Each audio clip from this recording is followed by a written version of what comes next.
So we'll start with the remaining parts. So last class we discussed that there are three different parts of the Specific Relief Act. The first is preliminary part, that is talking about scope and application of this act, that it would be applicable only for enforcement of individual civil rights, not for criminal matters. And also it is applicable throughout India. And there are two different types of relief that are provided. One is specific relief and another one is preventive relief in the way of injunction. So under specific relief, we had 6 different types of reliefs that are provided. First one we already discussed. Today we will start with the second type of relief, that is specific performance of contract, sections 9 to 25. So these are the different types of reliefs that we have regarding recovery of possession, specific performance, ratification of instruments, rescission, cancellation, declaratory decrees, and injunction.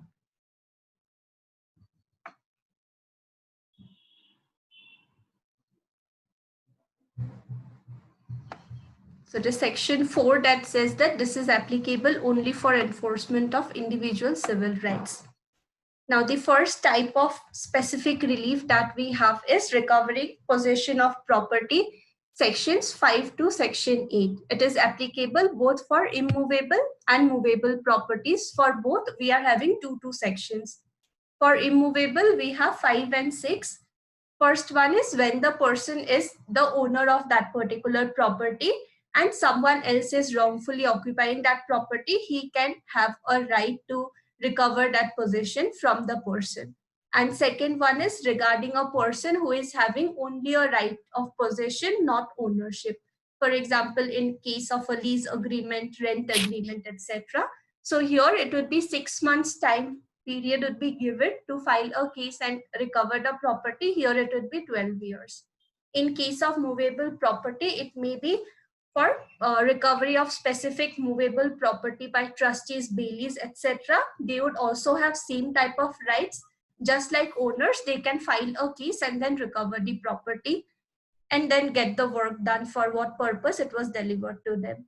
And second is liability of person in possession. If someone is given possession of any property, he is having a liability or a duty that he returns that particular property to the person who is having right of immediate possession. It may be the owner, it may be his family members or someone like that. So these 4 sections are regarding the first type of relief that we have regarding recovering possession of property, section 5 to section 8.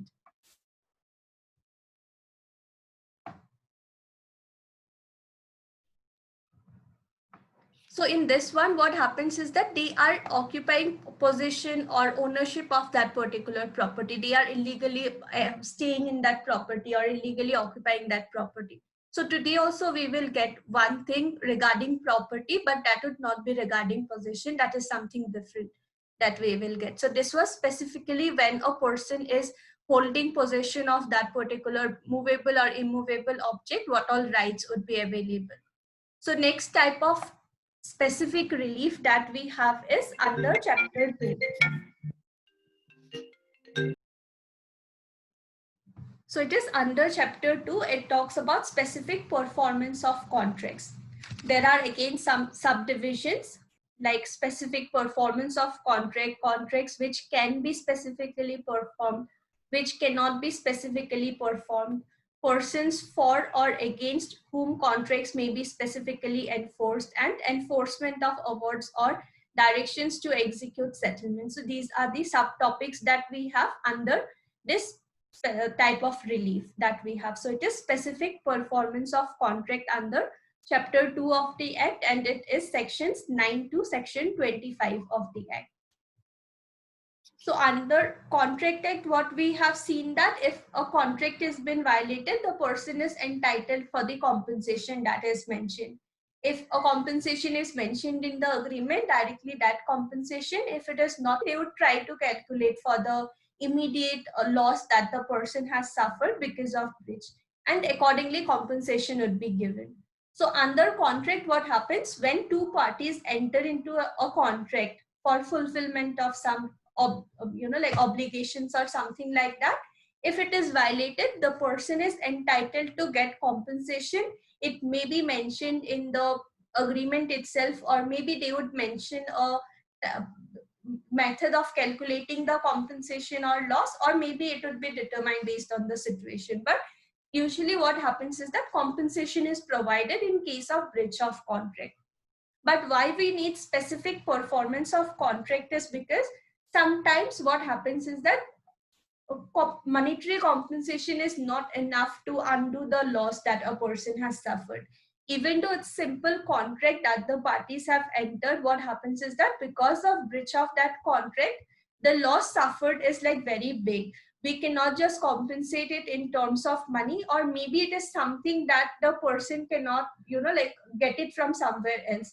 So in such cases, we need specific performance of the contract, that particular contract only is, like fulfilled, so that both the parties are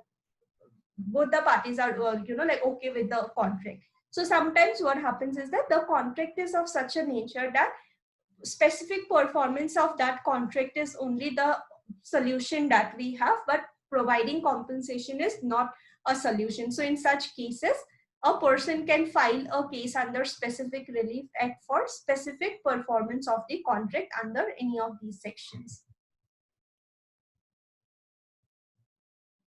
So the first section that we have is, so this chapter 2, it talks about the right to file a case for specific performance of contract. But section 9 is like an exception. What it says is defenses respecting suits for relief based on contract.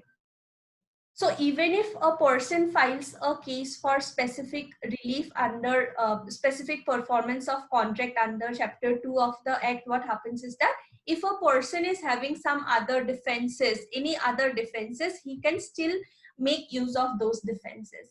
So in case there is an agreement between A and B, and for violation of that, B goes to the court and files a case. If under any law that is applicable in India, A is having a defense that he is not bound by those obligations, then he can make use of those defenses even when a case is filed under Specific Relief Act. So the same type of defenses would be applicable. Maybe he can say that I was not mentally sound while giving consent, my consent was not valid, or maybe I was under intoxication, I was not able to give proper consent, or my consent was not free. So all the defenses that may be otherwise applicable to a person, same defenses would be applicable even in case of specific relief, and the person can make use of those defenses when a relief is claimed under this particular chapter for specific performance of a contract.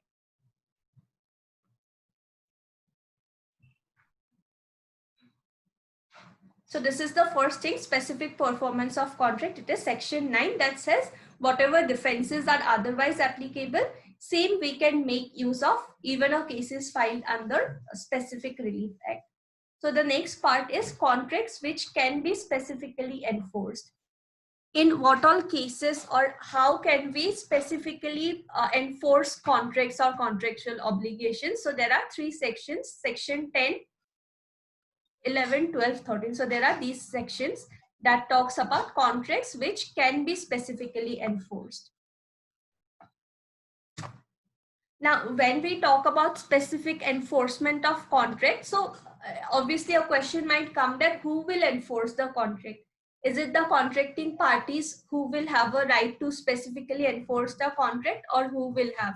So this right is given to courts. So the courts are given this right that they can make the other party perform the contractual obligation. So specific performance in respect of contracts, this may be done by an order of court. So it may be enforced by court under section 10 of the act.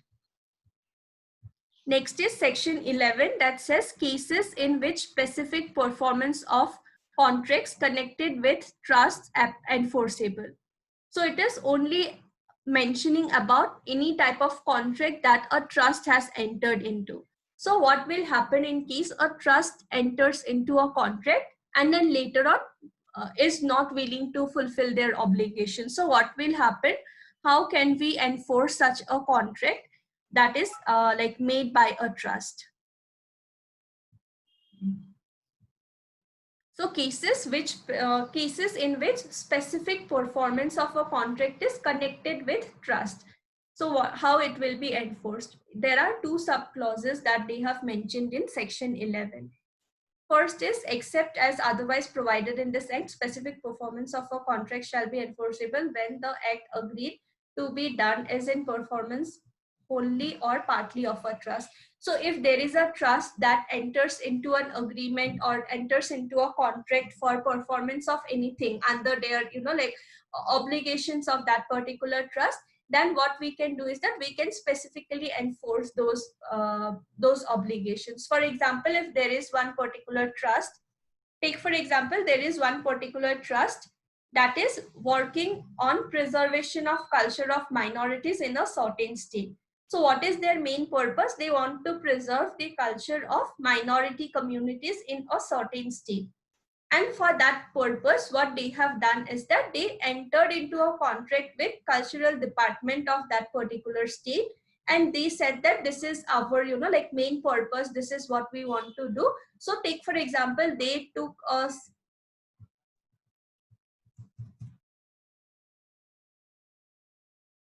So for example, funds were issued to them in order to like do something for preservation of culture of that minority community. So what they did is that they approached the cultural department and said that we are working on preservation of culture of minorities in this particular state, and we want to, like document the cultural things or traditional medicines of this particular community. Accordingly, what was done is that cultural department issued funds to that particular trust in order to proceed with the documentation part. What they did is that they collected all the documents and everything, all the important materials from that particular community, and later on they refused to perform their part of contract. They just refused to publish that particular document or report that they have collected. So in that particular case, what happens is that the cultural department, this cultural department of the state, they will have a right to right for specific performance of the contract. So why is it important? Because the cultural department has already issued funds and all, already they have collected the important materials and everything. So it is not practical that someone else will come and then get the information one more time. So what they can do is that they can ask for specific performance of the contract from this particular trust only, what they have promised to perform according to the obligations of that particular trust. So in this particular case, we can see that it is not practical that if the trust just says that, okay, fine, we will, give the fund, whatever amount we have taken from the department, we will give you the amount back. So that will not serve the purpose. Why? Because many people have put their efforts in giving the information regarding these medicines and all. So what is important here is specific performance of the contract is only important. So the cultural department can file a case for specific performance of this particular case, a particular like contract under this particular act. So this is applicable for any contract that is made by a trust, that they can be made liable to perform any part of contract. So this is the general thing that may be applicable.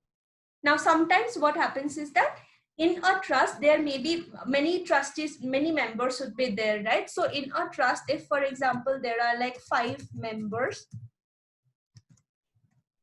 it is like a 5 members trust. So there are 5 different members and each of them has been given some or the other rights.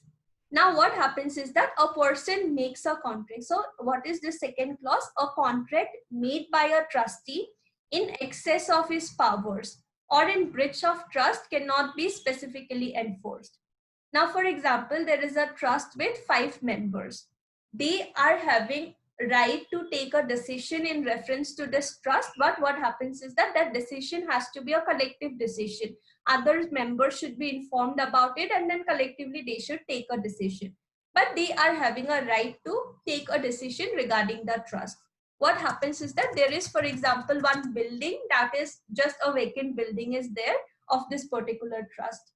One of the members, what he does is that, for example, A is a member, he enters into a contract with some third party and says that I am the owner of this particular building and you can stay here as a tenant and you should pay me your rent of like 20,000 rupees per month. Now what happens is that A is a trustee. He is having a right to take some decisions regarding this building. But what he is doing here is that he is using excess of his powers. He is not given the power to take this decision alone. He should consult other members also. So what he is doing here is that he is using excess of his powers. And also what he is doing is that he is having an intention to keep this 20,000 rupees with himself only. He do not want to give it to the trust. That means it is breach of the trust. Whatever obligations are given to him, he is violating those obligations. So it is a breach on his part. So in such cases, we cannot like enforce the contract. In this case, A cannot just, like the person cannot go to the court and say that we entered into this particular agreement, so B should be asked to specifically perform the contract. Why? Because B is not even having the right to enter into such kind of an agreement. So he may be asked to pay compensation rather, because he is using excess of his powers, or it may be breach of the trust that he has been imposed with. So these are the two things that we have regarding trust. So there are two things. Firstly, if a trust is entering into a contract for anything that performance of wholly or partly of a trust, then the trust may be compelled to perform it. So one example would be a trust taking funds from a certain government department and later on refusing to work on that particular project. So government department may file a case for specific performance of the contract, so that all the hard work that others have put, they do not go for waste. So what happens in this case is that it may be performance wholly or partly of the trust. So trust may be compelled in order to perform the contractual obligations whatever they have agreed to. And secondly, but if a person has used excess of his powers or violates the contractual obligations or whatever rights he has been given with, in that particular case, we cannot just go and apply this particular provision of specific performance of contract, because the person is not even having the right to ask, enter into such kind of an agreement. So in this case, we will not have a right to ask for specific performance, but in this particular case, we will have a right to go to the court and ask for specific performance of contract from the trustees or whoever entered into this particular kind of agreement. Is this section clear? Section 11? So if in under section 11, like subclause 2, you're saying even if specific performance is not enforceable, the party that is at a loss can definitely ask for compensation from that particular person. Yeah. So that would be like breach of contract. The person agreed on something, or he misrepresented himself being the owner of this building or something like that, but he cannot ask for performance of the contract, that he should be allowed to stay there as a tenant and pay 20,000 rent and things like that. Okay. But he can definitely ask for compensation for misrepresentation, breach of contract, or whatever the case may be. So this is the first case where we can apply specific performance of contract, where we can ask for specific performance of contract. And it will be also at the discretion of court. So basically court would see the situation and then accordingly they would decide. So it would be done by court, and in this particular case, we can ask for specific performance of contract. Now next section that we have is specific performance of part of contract. Now in this particular case, what happened is that it is the entire contract, right? Fund was issued for like documentation of traditional medicines of the community. That was the entire contract, and the entire contract was only not fulfilled, right? The department, the trust, what they did is that they refused to publish the report itself. So in this case, what happens is that it is like an entire contract which is not fulfilled, and for the entire thing we are like filing a case. But sometimes what happens is that that particular breach or impossibility of performance, it may be with regard to one part of contract. So this is what section 12 talks about, specific performance of part of contract. So specific performance may be regarding the entire contract also, or it may be with regard to a certain part or a portion of contract also. So this provision is given under section 12 clause 1. So this is section 12 that has 4 subclauses. So these are the 4 subclauses that it has, and section 12 is relating to specific performance of part of contract. So this thing you should remember, it is regarding part of contract. Section 12 clause 1 is talking about the general rule. So it says specific performance can be ordered only according to the provisions mentioned under section 12 of the Specific Relief Act. So generally what happens is that we do not ask for specific performance of a contract. If there is a contract, we would consider it as a one thing or one obligation, and then we would ask for its performance or things like that. But there may be cases where we need to ask for specific performance of only a part of this contract. So it would be mentioned under section 12, and section 12 clause 1 gives this provision that under section 12, we can even ask for specific performance of a contract. And there may be 3 different situations where it can be applied. So these are given in 3 different subclauses.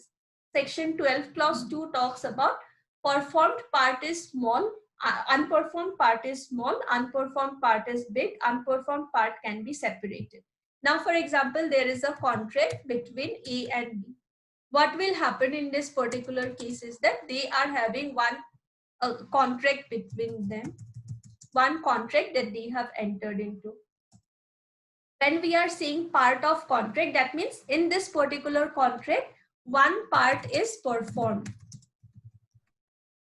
One part is performed and one part cannot be performed. One part is performed and one part cannot be performed. So what happens is that in that particular situation only section 12 would be applicable when we want specific performance of part of contract, when one part can be performed and one part cannot be performed. So section 12 clause 2 says when unperformed part is small, that means out of this particular contract that they have, only a small portion is something which cannot be performed. It may be a situation where only a small portion can be performed and a big portion cannot be performed. Or it may be something where we can separate both the two things. Maybe there is one single agreement, but there are two like different types of obligations that the person has agreed on, and one of the obligations can be performed and one of the obligations cannot be performed. So these are the 3 different things that we have under section 12. It talks about performance of part of contract, like specific performance of only parts of contract. So this particular part which can be performed, it may be small, the unperformed part may be big, the unperformed part may be small, or it may be something which we can completely separate from each other. So section 12 clause 1 just provides for this, like mentions this provision that there may be specific performance of part of contract. Now, what is section 12 clause 2? It talks about. So section 12 clause 2 and 3 is regarding when a contract cannot be performed as a whole. What is section 12 clause 2? The part that is left unperformed is only a small portion of the whole contract. That means there was one agreement that is made by A and B.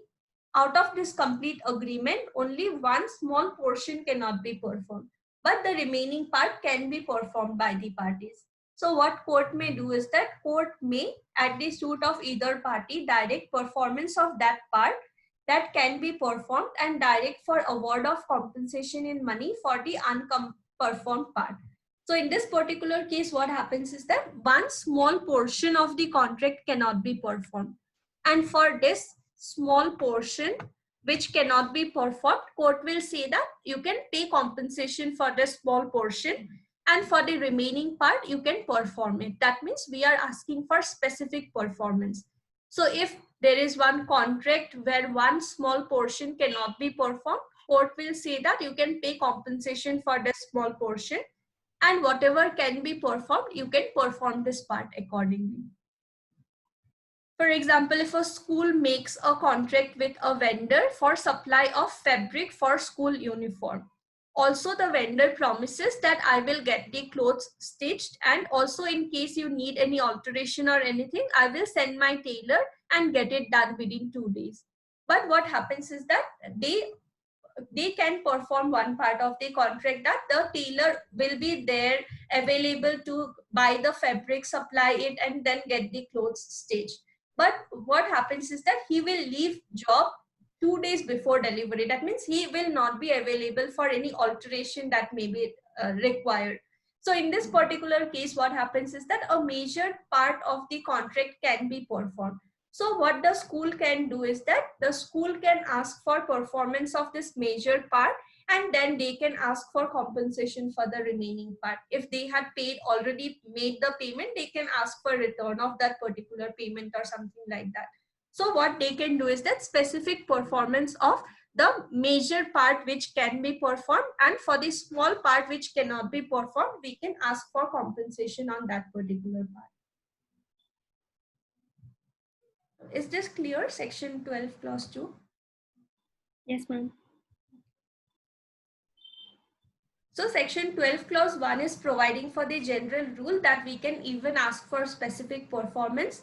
Section 12 clause 2 is when the unperformed part is small. So you can just remember this chart. It would be easy for you to remember the entire section. So section 12 clause 2 is when unperformed part is small as compared to what can be performed. And next is when unperformed part is big.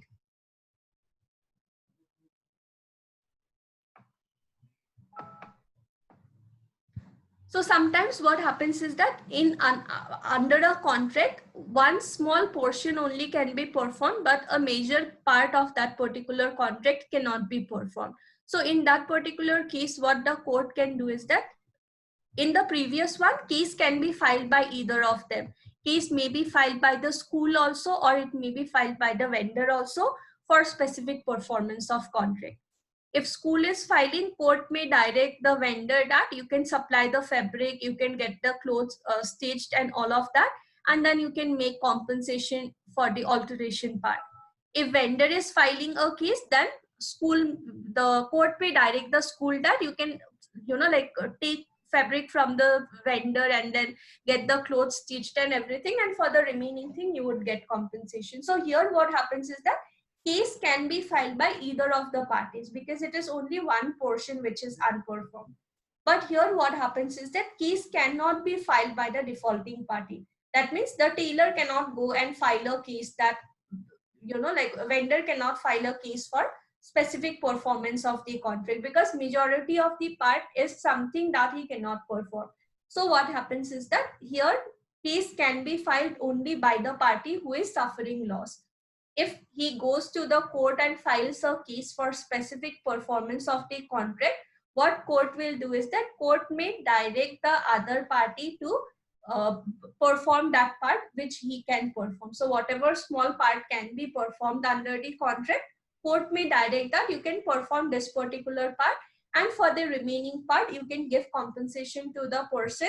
And also what happens is that when the person is filing a case, what he will have to do is that the person will have to relinquish all rights that he has regarding compensation, either for any deficiency, loss, damages sustained by him, or through default of the defendant. So if there is a contract between the school and the vendor, if vendor is not available to do all of those things, right, only a small part he can perform, school can go and file a case against the vendor for specific performance of that, only that small portion of the thing that he can, and then accordingly they can decide on the contract.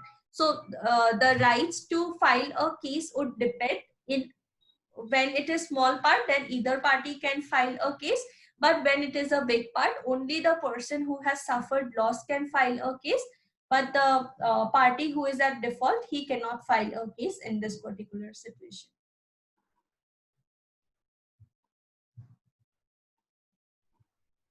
So this difference basically is regarding which part can be performed. Here a small part cannot be performed, here a big part cannot be performed. Basically only a small section they can perform and other things they cannot perform.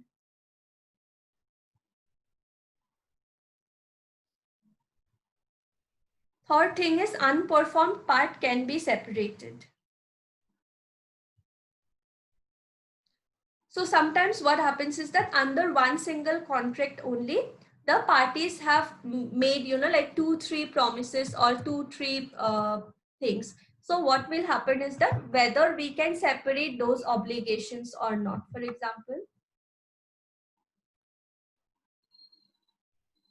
so this is section 12 clause 4 that talks about several contract or divisible obligation. So if one contract is having two independent and separate obligations, one of which can be performed and the other cannot be performed, the court may direct specific performance of the part which can be performed. So here it's very easy for the court also to decide, because they are like two different obligations. One obligation can be performed, another one cannot be performed. So what court can do is that court can directly say that whatever obligation can be performed, court can order for performance of that particular obligation only. So for example, one person agrees to sell 100 liters of liquor to another person, but during time of delivery there were certain restrictions that were put by government regarding the sale of liquor, and as a result it becomes impossible for the person to supply 100 liters of liquor. But also under the same contract he made a promise or an agreement to supply 100 kgs of chicken. So what he can do is that he can perform this particular part. The remaining part which can be performed, court can order him for specific performance of that specific portion only. So under section 4, what subclause 4, what happens is that we can separate it. So basically section 12 is talking about specific performance of contract. In what all situations we can ask the person for specific performance of a contract or any part of this contract. This rule is given only under section 12, that under section 12 only, under these given rules, the court can ask for specific performance of a contract.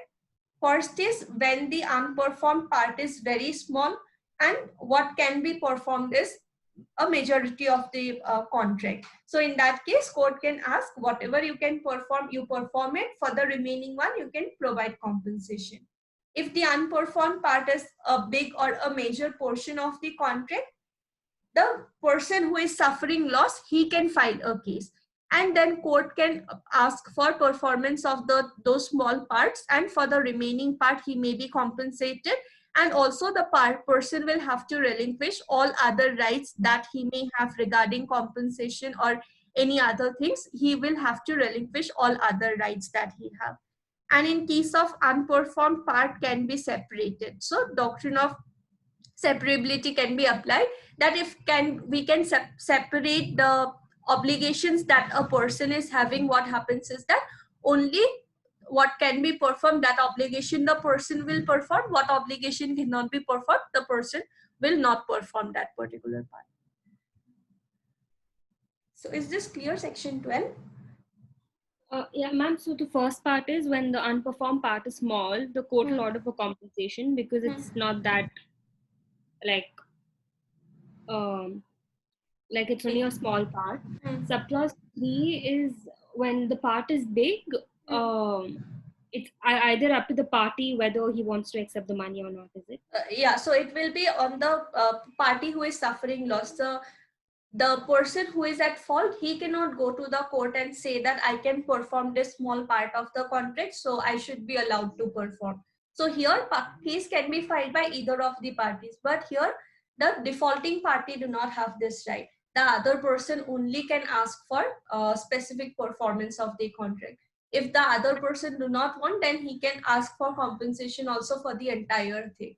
So only if the suffering party wants, he can ask for specific performance of it, because it is only a small part of the contract.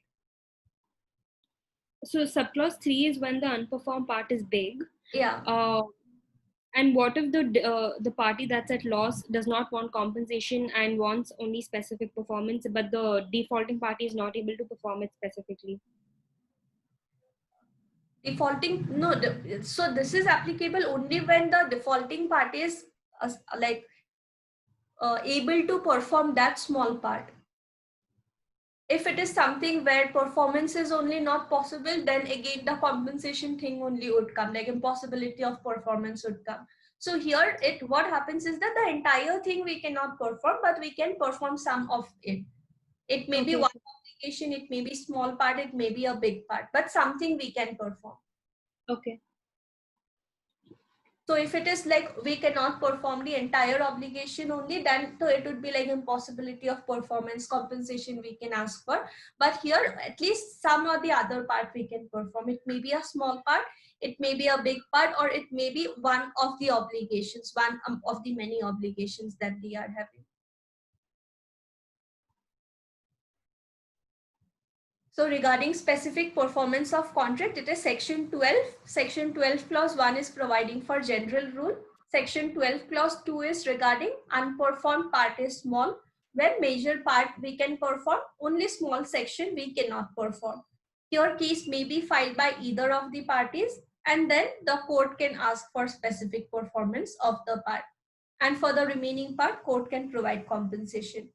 Here the unperformed part is big and what can be performed is very small. So it is only a right that is given to the suffering party. The defaulting party cannot go to the court and file a case, but only the person who has suffered because of this contract, he can go to the court for specific performance of the contract. If he wants specific performance of that particular part, court will allow that. For the remaining one, he would be compensated, and also he will have to relinquish all other rights that he is having for compensation or any other things. Because what might happen is that there is one contract between two parties, only a small part can be performed, remaining part cannot be performed. He goes to the court, asks for specific relief. Later on again, he might go and say that I have suffered this loss because you did not perform this contract. So what happens is that in order to avoid that a person goes on filing cases, we have said that the person will have to relinquish all other rights that he may have regarding compensation or any other things.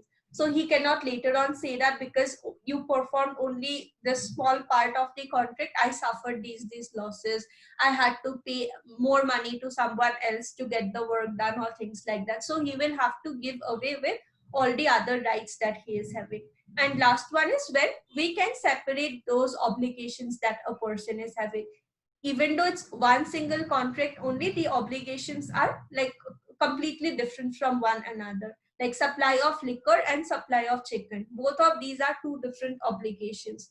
One obligation the person can perform, one obligation the person cannot perform. So again, they can ask for specific performance of that particular part of contract.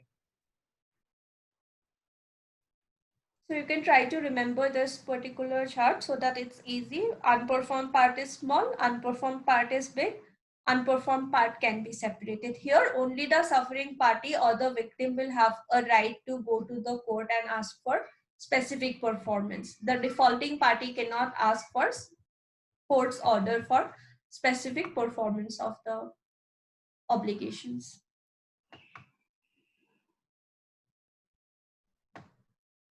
So there is one explanation also in the barrack. For the purpose of this section, a party to a contract shall be deemed to be unable to perform the whole of the part, and whole of his part of it if a portion of its subject matter existing at the date of contract has ceased to exist at the time of its performance. So sometimes what may happen is that he has agreed on something which, you know, like the subject matter existing at date of contract has ceased to exist at the time of performance. He may agree to do something which was possible at that particular moment, but later on what happens is that it becomes, it cease to exist. So in that case also what we will say is that the person is unable to perform whole of his part, because what happens is that the thing itself is not possible. So if one person, for example, those apps were banned in India, right? So one person, for example, there was an agreement between two persons that the person will, you know, like develop something over that particular app or create something over that particular app. So what happens is that when this time came for performance of the contract, the thing itself stopped existing. So in that case also we can say that the person is unable to perform whole of his part. It is not possible for him only to perform this particular thing. So this is just an explanation. You can remember the subclauses, that it is section 12 that talks about specific performance, and there are 3 different things that this particular section mentions. Unperformed part is small, unperformed part is big, unperformed part can be separated or can be like divisible obligation. So divisible obligation or severable contract. It can be separated, obligations can be separated and then seen.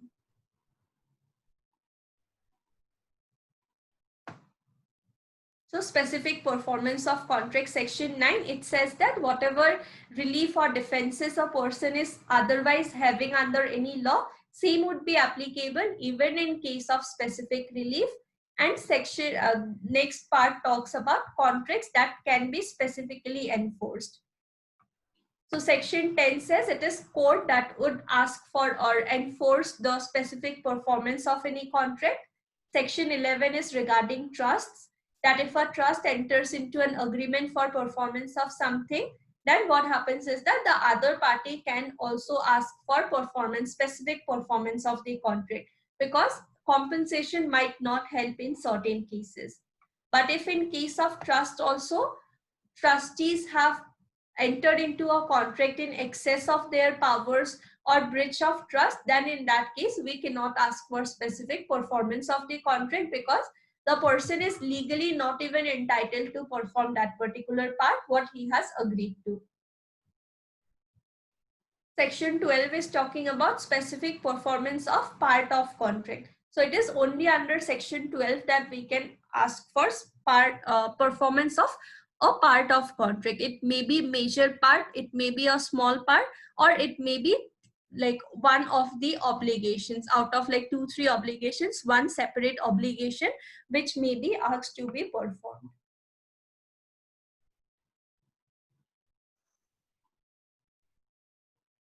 Section 12 is clear, right? Yes, sir. Okay, so next section that we have is section 13. It is talking about rights of purchaser or lessee against a person with no title or imperfect title. So it is rights of purchaser or lessee against a person who is having no title or imperfect title. There are 2 things: when specific performance is possible and when specific performance is not possible. So there may be some kind of an agreement between 2 persons for sale of a property, or maybe to give the property on lease. So in such cases, what happens is that that particular contract is entered into by a party who is not having a proper title or not having title itself. So title here means ownership of that particular property. So no title would mean he is not even the owner. He is not even the owner or not even related to that particular property. And also if we say imperfect title would mean maybe he is the owner of this property, but he is a joint owner. Or what happens is that there is some kind of a dispute is pending. So dispute is pending in the court to decide ownership of that particular property. Maybe it's a joint property where he is not the only owner, but he also needs to ask someone else before taking a decision, or it may be a disputing property where the court is yet to give a decision. So in such cases, we can say that he is having title, but that title is not a perfect title. So what will happen in case a person having no title or imperfect title makes an agreement with someone else for sale of that particular property, lease of that property, for giving that property on rent, etc. So what will happen in those cases? Whether we will have right for specific performance, whether we will have right to get compensation, or what is the situation? So section 13 is relating to rights of purchaser or leasee against a person with no title or imperfect title.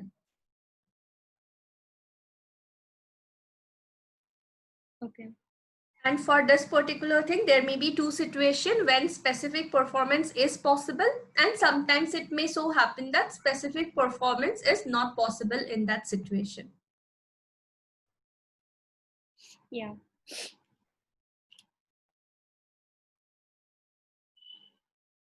There are two subclauses under this particular section, subclause 1 and 2. Under 1, we are again having like 4 different headings. So under section 13 subclause 1, we are having two different things. When specific performance is possible, it is mentioned under subclause A, B, and C. And subclause D talks about when specific performance is not possible. So firstly, we will see when specific performance is possible. So subsequent interest will make the vendor or leaser bound to fulfill the contract. So section 13 clause 1, rights of purchaser, if the contract is made, seller property having no title. So when specific performance is possible, the first situation is subsequent interest will make the vendor or leaser bound to fulfill the contract. For example, there is a contract, right? A makes a lease agreement with B that for 2 years he will give this particular property on lease to B with regard to a family property where he is fighting a title suit with his brother. So what happens is that in this particular case, he is not having a proper title. His title is imperfect because he is fighting a title suit against his brother regarding ownership of this particular property. And court has passed an like injunction order, temporary injunction, that until this case is decided, you cannot use this property, or you cannot, like make profit using this, or you cannot just make any sort of contracts with this particular property. Now what happens is that because court has passed an injunction order, like temporary injunction on this property, A is not having any right to enter into such kind of agreements with B for lease. Why? Because he is not having a perfect title. But during this process, when they entered into the contract, made this contract and everything, during this process only what happens is that A owned that particular case, and it was decided that A only is the owner of this particular case. So later on, A cannot say that when I made the contract with you, I was not even the owner of this property. I was fighting a title suit, and court had passed an injunction order, so I'm not bound by this contract. Why he cannot do is that because it is a subsequent interest that is created. So subsequently he was made the owner. That means he is now legally entitled to enforce this particular contract. So B can go to the court, file a case for specific performance of the contract. He can say that A made a contract with me to give this property to me for 2 years on lease. So what happens is that he will have to perform this contract. So maybe A just made this contract feeling that, okay, fine, court will anyways not know, I will just make some profit till the time case is going on, and later on I can construct something. So when the judgment comes, A might feel that there is no use giving this property on lease, so I will just break the contract. So this cannot be done. B can go to the court and ask for specific performance of the contract. So even though while making this contract, A was not entitled to perform it, there is subsequent interest that is created by court's order. So what B can do is that he can ask for performance of this particular property, of this particular contract. So this is a first situation where specific performance is possible and court may ask for specific performance of the contract. This part is clear, right?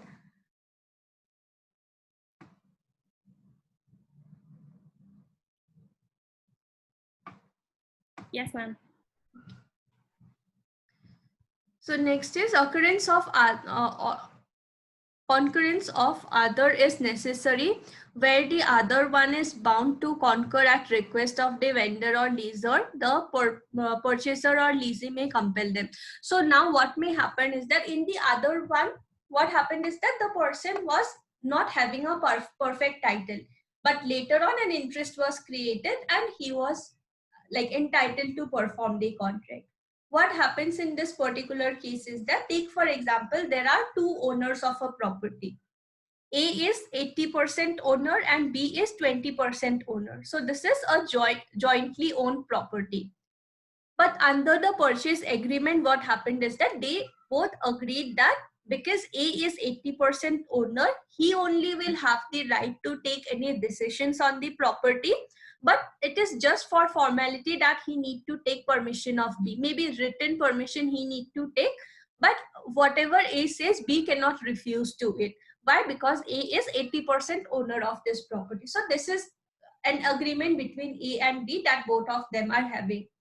So in this particular case, what happens is that B's approval is needed only as a formality and he cannot refuse whatever A proposes regarding this particular property. So here a purchaser or lessee may compel A to obtain B's consent. For example, A and B are the joint owners. A is 80% owner, B is 20% owner of a property. Now A enters into a contract with C, saying that I will sell my property to you. And later on what he says is that I am not the, like only owner, I am a joint owner of this property and I cannot just sell the property to you at my discretion. So they cannot do that. C can go to the court, file a case against A, and what court will do is that C can compel A to obtain like B's approval. Why? Because B's approval is only a formality. It is A only who will anyways take the decision. So C can have a right that he will ask A that you go and take approval from B and then perform the contract that you have entered into. So in this particular case also, court can ask for specific performance of contract when concurrence of other is necessary. Other one's approval is necessary, but that approval is just like a formality. If someone goes and asks for approval, he will anyways have to give approval. He cannot refuse approval. So in such cases also what happens is that the vendor or leaser will have a right that they can compel this particular person that you go and take approval from B. So in such cases also the court may ask for specific performance of the contract where consent of the other person is just a formality and consent has to be given only if it is asked for. So in such cases also the court can ask for specific performance. So these are some rights of the purchaser or lessee that they have. So they can, firstly, they can do what? They can ask for performance of contract if a subsequent interest is created, an imperfect title is made a proper title, no title is made a title. In such cases, they can ask for specific performance. If it is just for formality that they need someone else's approval, then also purchaser or leaser can ask for, compel this particular person that you go and ask for their approval and get it done and then perform this particular contract.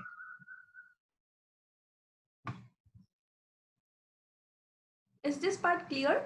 Clause 2? Yes, ma'am. Okay.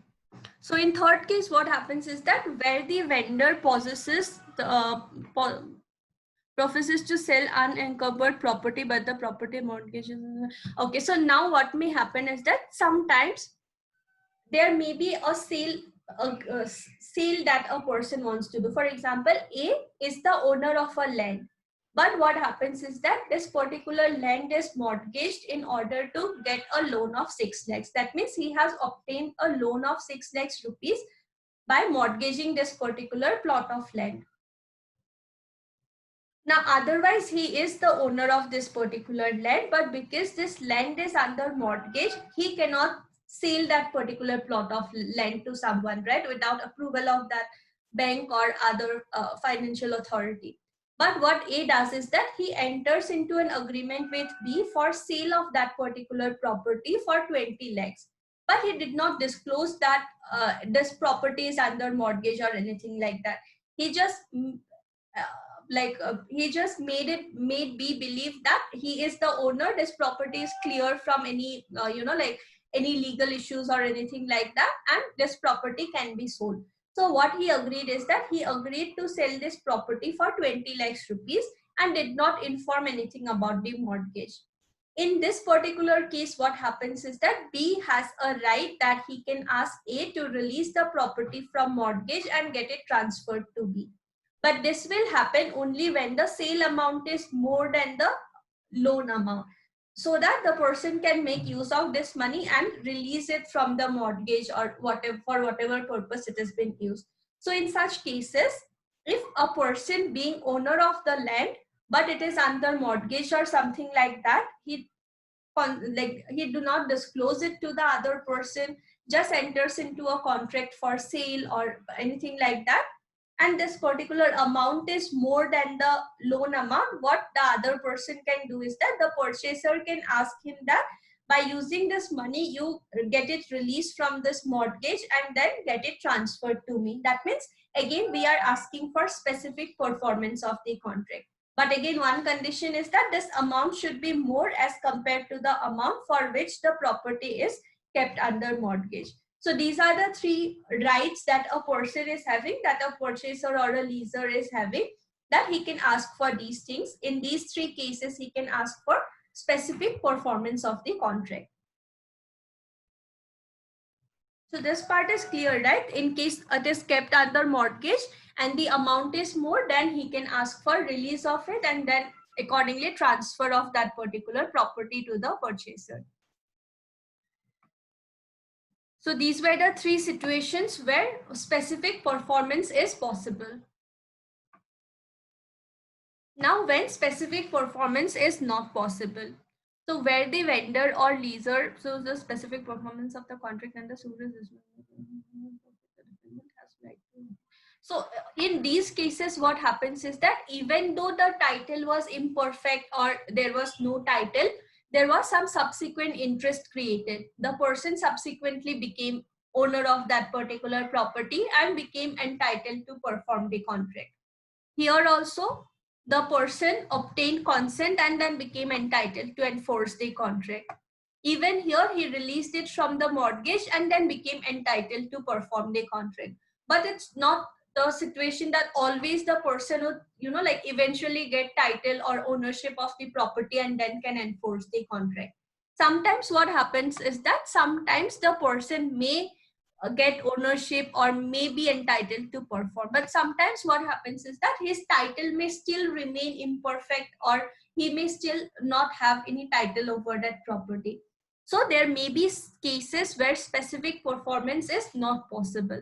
When it is not possible, when the title is still not a perfect title or the person is not having any title over that particular property. So in such cases, what will happen? In such cases, if a suit is dismissed on the ground of want of title or imperfect title, so if a person files a case for specific performance and court dismisses that particular case on because of the reason that person is not having the title to enforce the contract. So in such cases, what happens is that the defendant has a right to or return of his deposit. So if he has given any deposits or any amount for buying this particular property, he would have a right to get that particular deposit back along with interest, along with the cost that he had to incur for filing the case, and also to lien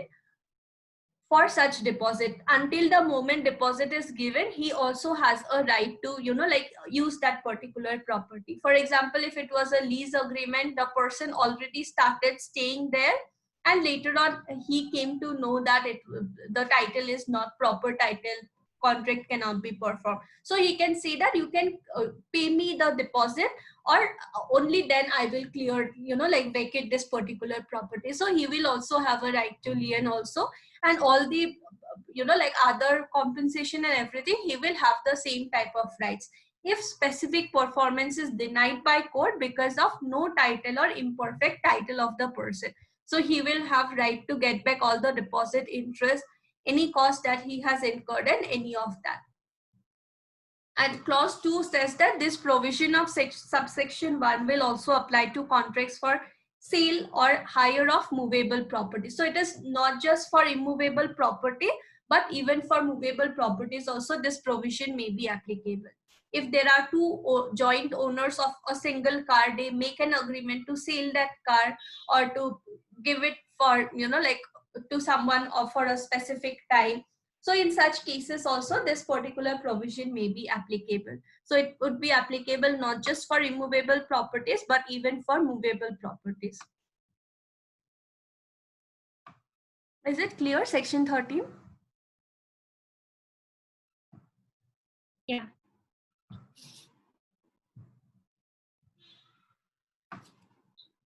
So section 13 is regarding rights of purchaser or leasing only when the person is not having title or having an imperfect title. Imperfect title may mean joint owners, any dispute pending in the court. No title means he is not even like related to that particular property and he is making an agreement for sale or lease of that particular property. There may be two cases. Sometimes luckily the person may later on get title and then we can ask him for specific performance of it. But there may be cases where the person's title is still an imperfect title and specific performance is not possible. Court refuses a suit filed for specific performance of the contract. So in such cases, the person will have the right to get compensation, interest, and all the amount that he had to invest for filing the case. So all of that he can ask for return of all of that part. So these are the situations where contracts can be specifically enforced. That when a contract is entered into with a trust, it can be enforced when only part of the contract can be performed, and also when a contract is entered with someone who is not having title or who is having an imperfect title regarding this particular matter. So there are these sub clauses. One is subsequent interest is created. One is someone's consent is needed, just like a formality, they will take consent. Another one is when the property is under mortgage or something like that, but it can be released by using the amount that is given for sale of that particular property. If specific performance is not possible, the person will have all the other rights to get compensation and all of that. And this would be applicable even for movable and immovable property, both for movable and immovable property. So next is contracts which cannot be specifically performed. So sometimes there may be a situation where we cannot specifically perform a contract. So this part we will continue with next class. So this part is clear, right? Sections 9 to 13 and the previous one. Yeah.